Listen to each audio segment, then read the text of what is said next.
살다 보면 참 이상한 인연이 있습니다. 미워해도 잊히지 않고 떠나도 끝내 마음에 남는 사람들. 이 여인의 이야기도 그런 인연에 관한 이야기입니다. 그녀는 왜 마지막까지 품어야 했을까요? 그 여인의 이야기 속으로 들어가 보겠습니다. 나는 평생을 가족만 바라보고 살아온 사람입니다. 그게 내 잘못이었는지 아니면 내 운명이었는지 지금도 잘 모르겠어요. 하지만 한 가지는 확실합니다. 나는 살아남았고 지금 이 자리에서 내 이야기를 하고 있다는 것. 딸 둘을 먼저 낳았어요. 그리고 모두가 기다리던 아들이 태어났을 때 온 집안이 축제 분위기였죠. 이제 됐다. 대가 이어졌다. 시어머니가 눈물을 글썽이며 하던 말이 지금도 기억나요. 그리고 또 한 명의 아들. 나는 내 아이의 엄마가 됐습니다. 하지만 행복은 너무 짧았어요. 첫째 아들이 열병으로 앓아누웠을 때 나는 밤새 기도했어요. 제발, 제발 살려주세요. 하지만 그 아이는 떠나갔어요. 그리고 얼마 지나지 않아 둘째 아들마저 같은 병으로 세상을 떠났습니다. 나는 정말 죽고 싶었어요. 내가 뭘 잘못했길래 두 아들을 다 잃어야 했는지. 남편은 나를 똑바로 쳐다보지도 않았어요. 그러다 어느 날 술에 취해 들어오더니 이렇게 소리쳤죠. 당신이 잘못해서 우리 아들들이 죽은 거야. 당신 때문이야. 그 말이 얼마나 아팠는지. 내가 아들들을 죽였다고? 내가 제일 아픈데. 내가 제일 미안한데. 그 사람한테 그런 소리까지 들어야 했어요. 하지만 난 대꾸할 수 없었어요. 그 시절 여자들은 입을 열 수가 없었으니까요. 그냥 울음을 삼키고 또 삼켰어요. 매일, 매일. 그러던 어느 날이었어요. 남편이 20살이나 어린 여자를 데리고 집에 들어왔습니다. 오늘부터 여기서 같이 살 거요. 그 한마디로 내 세상은 무너졌어요. 울어야 하나, 소리를 질러야 하나, 집을 나가야 하나. 하지만 나는 아무것도 할 수 없었어요. 아들 둘을 잃었다고 나를 원망하던 그 사람이 이제는 나를 완전히 포기해버린 거니까요. 내가 그렇게 쓸모없는 사람이었나? 내가 그렇게 부족했나? 딸 둘이 있었고 갈 곳도 없었어요. 그래서 나는 그저 참고 살면 되지라고 스스로를 다독였어요. 하지만 밤이 되면 달랐어요. 안방에서 들려오는 웃음소리를 들으며 나는 이불을 뒤집어 쓰고 귀를 막았어요. 나는 아직 살아있는데, 나는 아직 여기 있는데, 그런 생각만 맴돌았어요. 낮에는 그 여자와 마주쳐야 했어요. 젊고 예쁜 그 여자가 내 남편 옆에서 웃을 때마다 나는 내 자신이 너무 초라하게 느껴졌어요. 나도 한때는 저렇게 젊었는데, 나도 저렇게 웃었는데, 이상하게도 미워할 수가 없었어요. 화가 나면서도 동시에 불쌍하다는 생각도 들었어요. 저 사람도 제 의지로 온 건 아닐 텐데. 그렇게 생각하니 미움이 사그라들고 대신 텅 빈 허전함만 남았어요. 얼마 지나지 않아 둘째 부인의 폐가 불러오기 시작했어요. 사람들은 수군거렸죠. 역시 둘째가 아들 낳겠네. 큰댁은 아들 복이 없나 봐. 그 말들이 얼마나 비수처럼 꽂혔는지 나는 모른 척 살림을 했어요. 부엌에서, 밭에서, 빨래터에서. 내가 할 수 있는 건 일뿐이었으니까요. 그리고 그 여자가 아들을 낳았어요. 곧이어 또 아들을 낳았어요. 남편은 다시 웃기 시작했어요. 역시 아들이야. 대가 이어지겠어. 그 웃음소리를 들으며 질투도 아니고 부러움도 아니고 분노도 아닌 말로 표현할 수 없는 감정에 휩싸였어요. 그냥 내가 지워지는 것 같았어요. 내 딸들은 딸일 뿐이고 내 아들들은 죽은 아이들이고 저 새로 태어난 아들들만이 진짜 아들인 것처럼 나는 점점 투명해지는 기분이었어요. 그런데 그 아기들은 미울 수가 없었어요. 그 작은 손, 그 작은 발. 내가 잃어버린 아들들도 저랬었는데 이 아이들은 죄가 없는데 그 생각을 하면 가슴이 먹먹해졌어요. 그래서 나는 미워할 수도 사랑할 수도 없는 이상한 마음으로 그 아이들을 멍하니 바라보기만 했어요. 그런데 문제가 생겼어요. 둘째 부인은 엄마 노릇을 하지 않았어요. 아기들이 울어도 나가 있고 밥을 안 먹여도 사라지고 그래서 내가 키웠어요. 내 딸 둘, 둘째 부인의 아들 둘, 내 아이를 다 내가 돌봤어요. 매일 새벽 4시면 일어났어요. 아기들이 이불을 걷어차면 다시 덮어주고 기저귀가 젖어 있으면 갈아주고 그러면서 생각했죠.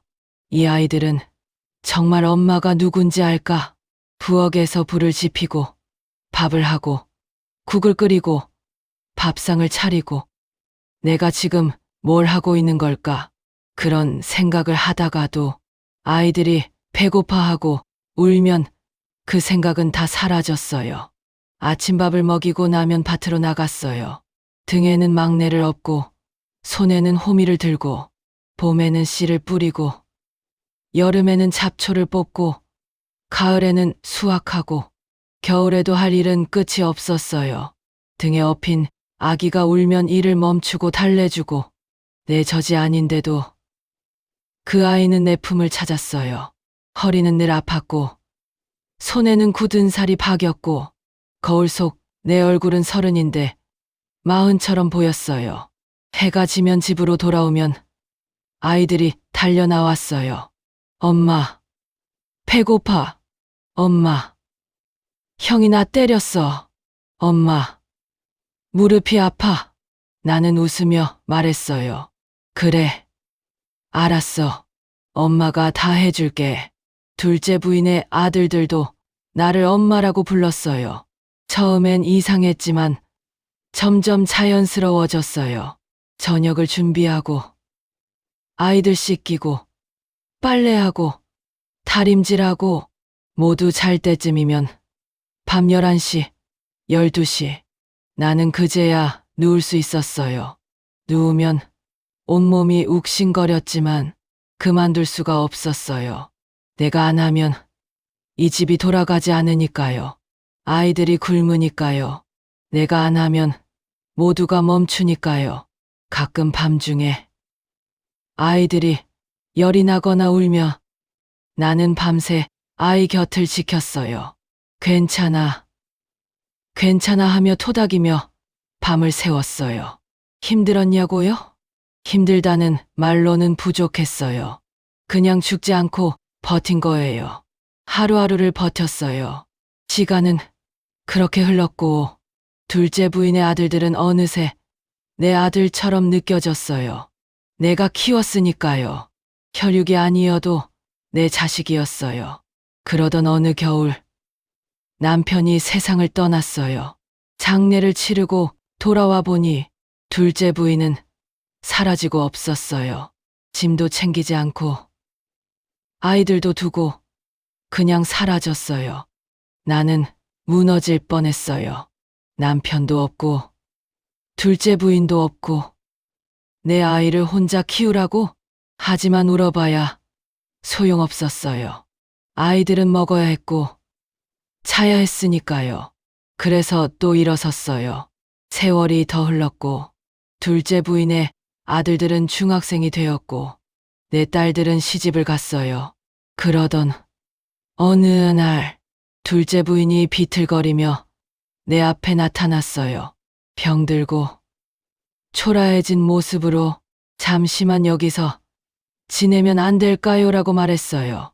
사람들은 말렸어요. 왜 들여보내요? 그 사람 때문에 얼마나 고생했는데. 하지만 나는 그 사람의 손을 잡아 집 안으로 들어오게 했어요. 아픈 사람은 누군가 돌봐야지. 그 말을 듣고 둘째 부인은 그 자리에서 울었어요. 사람들은 내게 물어요. 어떻게 그럴 수 있어요? 어떻게 그 사람을 용서해요? 용서라, 글쎄요. 난 그냥 미워하며 살기엔 내 마음이 너무 좁았어요. 그리고 솔직히 말하면 내가 죽고 나면 저 사람은 어디로 가야 하나? 그게 걱정이었어요.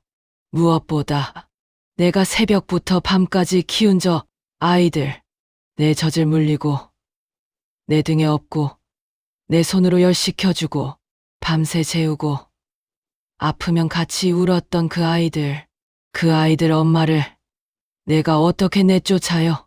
피로는 낳지 않았지만 심장으로 낳은 내 아들들인데 그 애들이 엄마 없이 자랐잖아요.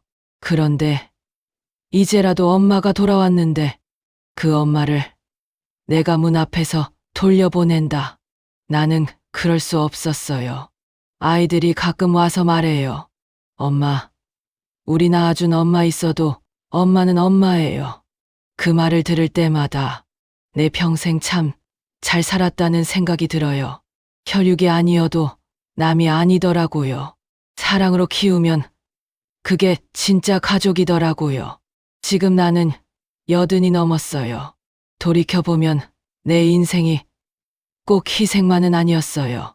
상처도 많았고 눈물도 많았지만 그 모든 시간 속에서 나는 사람을 품는 법을 배웠어요. 그리고 이렇게 내가 사랑한 사람들이 내 곁에 있어요. 쳐다보기도 아까운 내 새끼들이 나를 엄마라고 부르며 살고 있어요. 이보다 더한 복이 어디 있겠어요.